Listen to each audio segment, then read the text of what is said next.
गरीब शांति अपने पति के साथ पेटी खोलकर उसमें से कुछ अच्छे कपड़े निकाल रही होती है। माँ, मेरे भी कुछ नए कपड़े निकाल दो। तेरे भी निकालूंगी जब तू ऑफिस जाएगी। हमारी बेटी की नई नई जॉब लगी है, वो भी इतनी अच्छी कंपनी में, इसलिए ऑफिस में पहले दिन वो अच्छे कपड़े पहनकर जानी चाहिए ना, तभी तो सबकी नजर हमारी बेटी पर पड़ेगी। माँ, मैं ऑफिस जा रही हूँ, किसी शो में नहीं। वहाँ लोग मेरा काम देखेंगे ना कि मेरे कपड़े। जहाँ शांति और विनोद अपनी बेटी के लिए पेटी से सबसे अच्छे कपड़े निकाल रहे होते, तो वहीं अमीर निकिता अपनी अलमारी खोलकर सारे कपड़े बाहर बेड पर रख देती है और उसमें से भी कुछ कपड़े छांटते हुए परेशान हो रही होती है। माँ, देखो ना, मैंने ये सारे कपड़े पहन रखे हैं। कल मैं ये कपड़े पहनकर ऑफिस जाऊंगी। कल जब मैं ऑफिस में जाऊंगी तो सब मुझे देखेंगे और मेरे कपड़ों को भी। इसीलिए पापा के आने से पहले आप मेरे लिए कपड़े ला दो। मैं नहीं चाहती कि पापा को कुछ पता चले, क्योंकि उनकी नजरों में तो हर चीज में बस मुझ में ही दिक्कत है। अच्छा ठीक है बेटा, मैं अभी बाहर से तेरे लिए कुछ ढंग के कपड़े ले आती हूँ, तेरे पापा को कुछ पता नहीं चलेगा।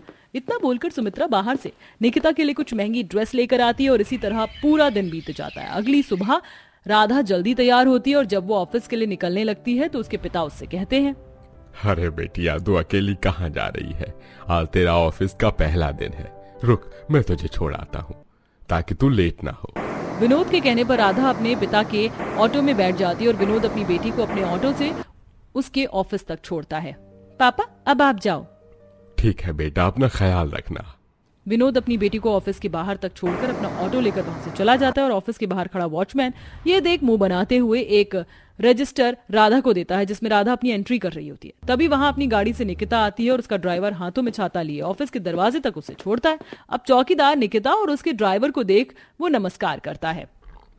नमस्कार भाई साहब। नमस्ते मैडम जी। आपको कुछ भी काम हो तो मुझे याद कर सकती हैं। हाँ हाँ, क्यों नहीं, पर बदले में आपकी आज की पूरे दिन की टिप और इस टिप के बदले आपको मेरी बातें माननी होंगी। आप जैसे बड़े लोग इस कंपनी में आते हैं तभी तो हम जैसे गरीबों का पेट भरता है। आपकी बातें सर आंखों पर मैडम। यहाँ का वॉचमैन ऐसा है तो पता नहीं अंदर के एम्प्लॉइज कैसे होंगे। ये भगवान, आज मेरा पहला दिन है, पता नहीं कैसा जाएगा।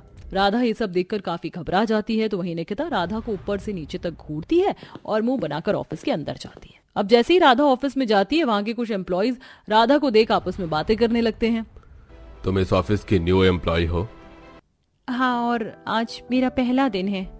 देखो भाइयों, हमारे ऑफिस में अब कैसे गरीब लोग आने लगे हैं। पता नहीं क्या हो गया है ऑफिस वालों को। लगता है इन्हें अपनी रेपुटेशन का ख्याल नहीं। कैसे कैसे लोगों को जगह दे रहे हैं ये ऑफिस में। इंटरव्यू सच में क्रैक किया था या घूस दिया था? अरे यार, इस गरीब की हालत तो देखो। तुम्हें लगता है कि 100 रुपए भी फीस दे पाएगी? Friends, move aside and let her sit in her place. The poor girl must not have seen such an expensive chair and system before today. You are right, Lakshmi. Radha का और मजाक बनाने के लिए वहां खड़े सभी लोग इंग्लिश में बात करने लगते हैं और इसी का फायदा निकिता उठाती है। You guys are absolutely right. I say we should help her by giving her our work. इतना बोलकर वहां खड़े सभी लोग जोर जोर से राधा के ऊपर हंसने लगते हैं और बेचारी राधा चुपचाप अपनी जगह पर जाकर बैठ जाती है। कुछ ही देर बाद उसके कुछ एम्प्लॉइज अपनी फाइल लेकर राधा के पास आते हैं। मेरे पास आज बहुत सारा काम है, थोड़ा सा मेरा काम करवा दो। मैं तुम्हें समझा देता हूँ ये काम कैसे होगा। तुम्हें आता नहीं होगा ना, इसी बहाने तुम कुछ काम भी सीख लोगी। तुम तो 5 साल पहले मेरी पड़ोसन रह चुकी हो, मेरे लिए तुम इतना तो कर ही सकती हो। एक काम करो, मेरी सारी एंट्री तुम चढ़ा दो, जब तक मैं कुछ सेल्फी ले लेती हूँ। इस तरह पहले ही दिन राधा के एम्प्लॉयज उसके साथ बहुत बुरा बर्ताव करते हैं। कुछ ही देर में लंच हो जाता है और लंच टाइम में भी कोई राधा से बात नहीं करता और हर कोई आपस में ग्रुप बनाकर खाना खाते हैं और उसका मजाक बनाते हैं। और उसका खाना तो देखो, सिर्फ रोटी प्याज और कोई सूखी सब्जी है। अरे यार, उसकी हालत भी तो देखो, कितनी गरीब है। उस बेचारी को नौकरी मिल गई, उसके लिए वही बड़ी बात है। चलो उसे अपना खाना देकर आते हैं। राधा की और इंसल्ट करने के लिए सभी एम्प्लॉयज उसके पास अपना खाना लेकर जाते हैं और अपना खाना दिखाते हुए उसे ललचा कर खाने लगते हैं। मेरी मम्मी को तो शेफ होना चाहिए था। मुझे तो घर का खाना रोज रोज पसंद ही नहीं, इसलिए मैंने उस वॉचमैन को टिप्स दिए हैं ताकि वो मेरे लिए बाहर से कुछ अच्छा खाना ला सके और मेरा खाना खा सके। पर अब सोच रही हूँ कि मुझे वो खाना उस वॉचमैन को नहीं, इस गरीब को दे देना चाहिए था। इसको कुछ अच्छा खाने को नसीब हो जाता। बाहर का खाना अच्छी बात नहीं है, इसलिए मैं खुश हूँ अपनी सादी रोटी सब्जी में भी। ओ गूंगा बोला।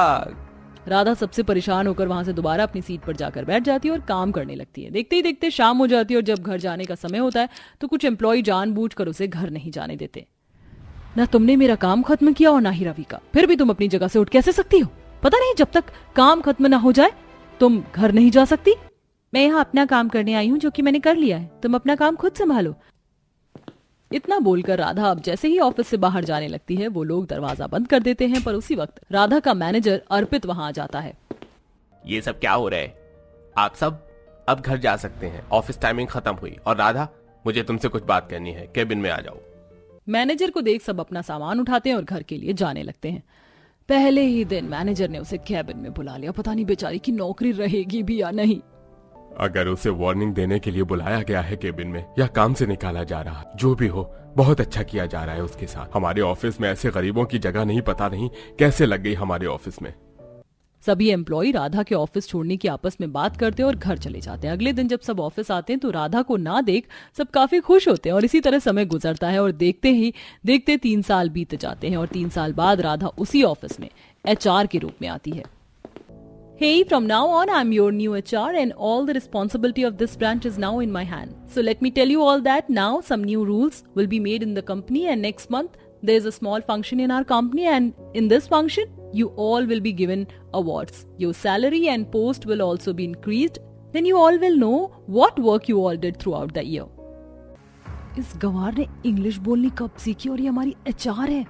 अब हमें इसके हिसाब से काम करना होगा, पर ये तो उस दिन के बाद ऑफिस नजर ही नहीं आई थी। आप सबके मन में बहुत सारे सवाल होंगे जिसे मैं क्लियर कर देता हूँ। पहले ही दिन निकिता के कुछ टेस्ट लिए गए थे और निकिता ने सारे टेस्ट पास कर लिया था, इसलिए उसको दूसरे ब्रांच में ट्रांसफर किया गया है, जहाँ निकिता ने काफी मेहनत करी और आज वो इस मुकाम पर पहुंच गई। तो आप सबको भी ऐसे ही मन लगाकर काम करना है।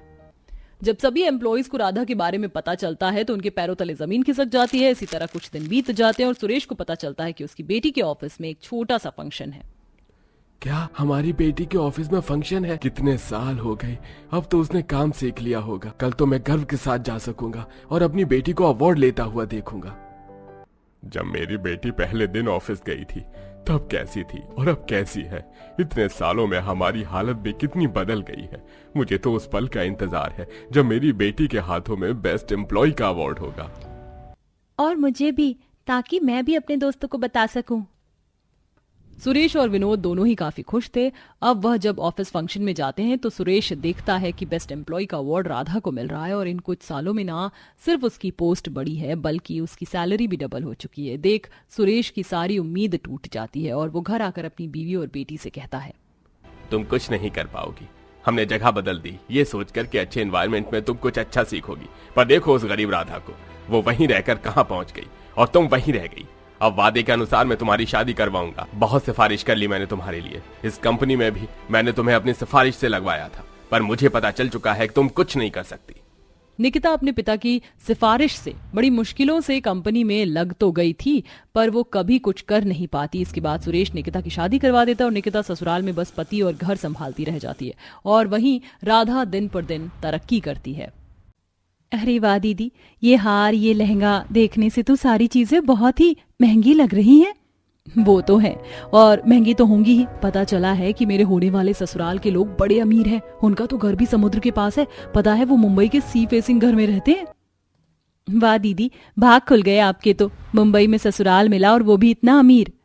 वैसे तेरा सामान भी अच्छा है सोनिका। हाँ, लेकिन आप वाले से कम।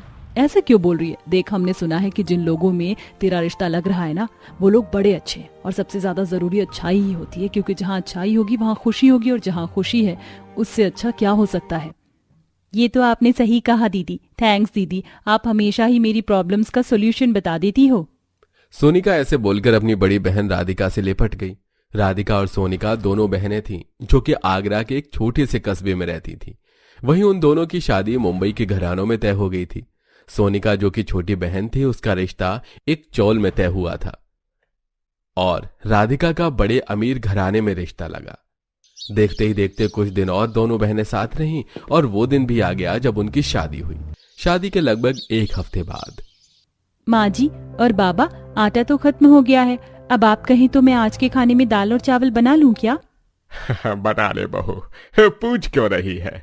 नहीं, कभी आपका दिल नहीं कर रहा हो। अभी 2 दिन पहले भी तो हमने दाल चावल ही खाए थे। अरे नहीं बहू नहीं, ऐसा कुछ भी नहीं है। तू आराम से बना। तू बनाती ही खाना इतना अच्छा है कि दिल ना भी हो तब भी खा लिया जाता है। सोनिका अपने ससुर की बात सुनकर मुस्कुराते हुए रसोई के काम निपटाने चली गई। सोनिका अपने चोल वाले गरीब ससुराल में भी काफी खुश थी। वहीं दूसरी तरफ स्पैगेटी, मेरा जरा भी दिल नहीं कर रहा है स्पैगेटी खाने का। एक बाइट खाकर तो देखिए रोहन जी, मैंने बड़े ही मन से इसे बनाया है और सी देखते हुए तो ये और भी अच्छी लगेगी। क्या तुझे सी सी की पड़ी रहती है? 50 बार का देखा हुआ ये सी हमारा। मैंने बोला था कि कुछ अच्छा सा बना लेना, तो इस गरीब को ये स्पैगेटी मिली बनाने को। वैसे तुम गरीबों को भी तमीज नहीं होती है। तुम्हें तमीज क्या, तुम्हें तो पता ही नहीं होता है कि क्या अच्छा है और क्या बुरा। तुम्हें तो गुड़ गोबर एक बराबर लगता है। माँ मैं जा रहा हूँ किसी रेस्टोरेंट से खाना खाने। बेटा मेरे लिए भी फ्राइड चिकन और साथ में कटलेट लेता आना, मुझे भी ये स्पैगेटी नहीं खानी है। दोनों माँ बेटे ने राधिका का बनाया हुआ खाना चखा तक नहीं और वो दोनों ही टेबल से उठ गई, जिससे कि राधिका को बड़ा दुख हुआ और वो खुद से ही बोली, मैंने क्या क्या सोचा हुआ था और मुझे क्या मिला। मेरे ससुराल में तो सभी लोग बड़े ही चिड़चिड़े हैं, हमेशा इनका मूड खराब ही रहता है। यहाँ अमीरी और बेफिक्री जरूरी है, लेकिन खुशी वो शायद ये लोग जानते भी नहीं है। राधिका बेचारी ऐसे ही बुझे मन से टेबल को साफ करने लगी। ऐसे ही कुछ दिनों बाद, रोहन जी आज आप 9 बजे तक भी घर में ही हैं, काम पर नहीं जाना है? नहीं, आज मैंने ऑफिस में अपने मैनेजर को काम समझा दिया है, तो आज मैं छुट्टी पर हूँ। क्या सच? अरे ये तो बहुत ही अच्छी बात है। रोहन जी अगर आज आप फ्री हैं तो चलिए ना, आज कहीं साथ में घूमने चलते हैं। वैसे भी शादी को 1 महीना होने को आया और हम दोनों आज तक कहीं नहीं गए। हमारे घर के पास जो समुद्र है, चलिए उसी के किनारे चलते हैं। मैंने तो आज तक अपने घर के इतने पास का समुद्र तक नहीं देखा। और अरे चुप भी हो जाओ राधिका, तुमने तो मेरे सिर में दर्दी कर डाला है। एक दिन की तो मुझे छुट्टी मिली है, उसमें भी तुम चाहती हो कि मैं अपना दिन पूरा तुम्हारे साथ खराब कर दूं। मेरे साथ आपका दिन खराब हो जाएगा? हाँ खराब हो जाएगा। अब ज्यादा मेरा दिमाग मत खराब करो और जाओ कमरे से। और अगर ज्यादा सी देखने का मन है तो बालकनी से देख लो। रोहन ऐसे ही बोलता हुआ लेट गया, जिसके बाद उदास सी राधिका बाहर आ गई। कमरे से बाहर निकलते ही उसकी सास उससे बोली, कहाँ थी इतनी देर से? चल मेरे साथ मॉल चल, मुझे घर की जरूरत का कुछ सामान लाना है। अच्छा ठीक है माँ जी।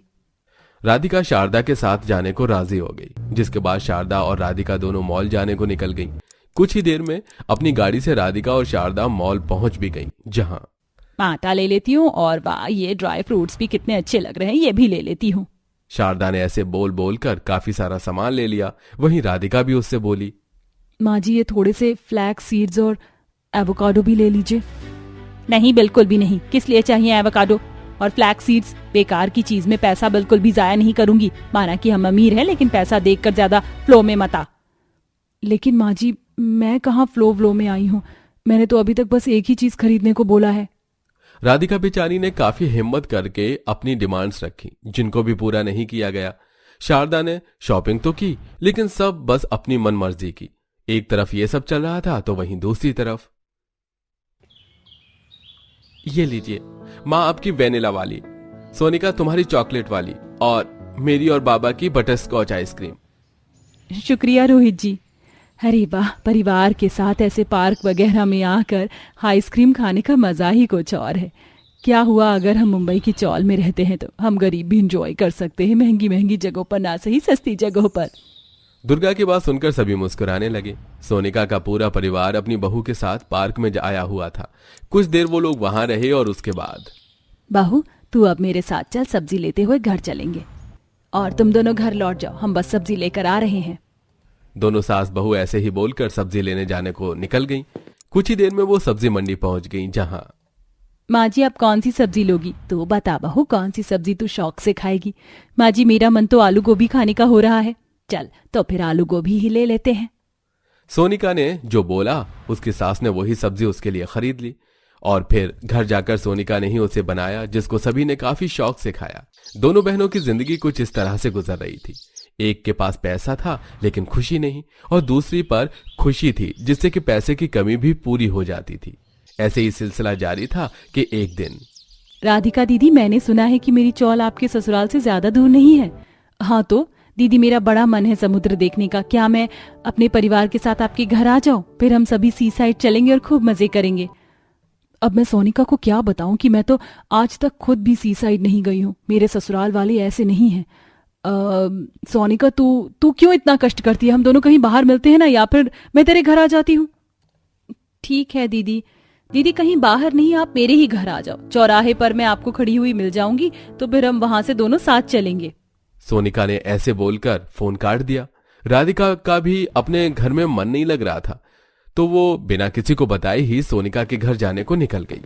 कुछ ही देर में वो वहां पहुंच गई जहां माँ बाबा देखो तो जरा कौन आया है, मेरी दीदी। अरे वाह वाह, आओ बेटा, स्वागत है तुम्हारा हमारे घर में। कितना छोटा सा घर है लेकिन फिर भी यहाँ आकर मुझे अच्छा लग रहा है। बेटा यहाँ बैठ जाओ। रोहित बेटा, अपनी साली के लिए बाहर से समोसे ले आ। दुर्गा और बाकी सब एकदम से राधिका की खातिरदारी में लग गई, जिसे देखकर राधिका को काफी अच्छा लगा। वहीं दूसरी तरफ पता नहीं ये बहू बिना बताए कहाँ चली गई है। माँ, पास ही चोल में उसकी बहन की ससुराल है, हो सकता है वो वहां चली गई हो। ये बात तूने मुझे पहले क्यों नहीं बताई? चल वहीं चलते हैं, आज तो इस बेअकल को मैं वहीं से मारती हुई लाऊंगी। शारदा ने ऐसे बोलकर रोहन से गाड़ी निकलवाई और वो दोनों गुस्से में राधिका को उसकी बहन के यहाँ से लेने को चली गई। लेकिन जैसे ही वो चोल में सोनिका के घर पहुंचे तो उन्होंने कुछ ऐसा देखा जिससे कि उनका सारा गुस्सा शांत हो गया। राधिका वहां रो रही थी। आप सभी आपस में कितने अच्छे से रहते, भले ही यहाँ पैसा नहीं है लेकिन आप लोगों में कितना ज्यादा प्यार है। और एक मेरा ससुराल है, वहां मुझे लगता ही नहीं कि मैं परिवार के साथ हूँ। राधिका ऐसे ही सोनिका के परिवार वालों से अपने दिल की बातें बांट रही थी, जिन्हें शारदा और रोहन ने भी सुन लिया। उसकी बातें सुनकर उन्हें एहसास हुआ कि वो राधिका के साथ कितना गलत कर रहे थे। बहू, अरे माँ जी, आप हमें माफ कर दे बहू, तू अंदर से इतनी दुखी थी और हम तो कभी तेरा ये दुख देख ही नहीं पाए। शारदा ने ऐसे बोलकर राधिका को गले से लगा लिया। बस फिर क्या था, अब सभी दिलों का मैल धुल चुका था। शारदा और रोहन ने राधिका से माफी मांगी, जिसके बाद वो पूरा परिवार सोनिका के परिवार के साथ बीच पर गया और सभी ने वहां खूब मजे किए।